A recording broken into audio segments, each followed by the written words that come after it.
Long train জার্নিতে ছেলেকে নিয়ে কী বিপদে পড়লাম, কী প্রবলেম ফেস করলাম, সেগুলো কীভাবে সলভ করলাম সেটাই আজকে ভিডিওতে থাকবে।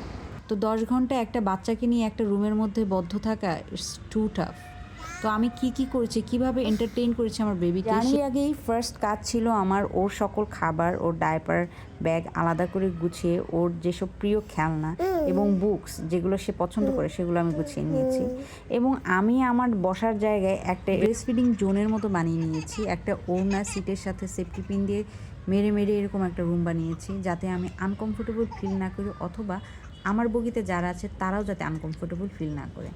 সব প্রিয় খেলনাগুলো দিয়ে আমি আর ওর বাবা ওর সাথে কিছুক্ষণ পরপর খেলছিলাম, ডিফারেন্ট খেলা খেলছিলাম, কারণ ও কিছুক্ষণ পরপর বোর হয়ে যাচ্ছিল। এরপর ওর বাবা মেইন কাজ যেটা করেছে, ওকে নিয়ে কোলে করে নিয়ে কিছুক্ষণ পরপর ট্রেনের এই এক বগিতে যেয়ে ঘুরতে যাওয়া। আর হ্যাঁ, আমি কিন্তু আমার বাচ্চাকে কোনো স্ক্রিন টাইম দিই না, স্ক্রিন টাইম কোনো অপশন আমি মনে করি না। আমরা ওর সাথে অনেক গল্প করি এবং অনেক খেলি ওর সাথে। বাচ্চাই যেহেতু আলাদা হয়ে থাকে, তারা কেমন কি পছন্দ করে সেটা বাবা মাই জানবে।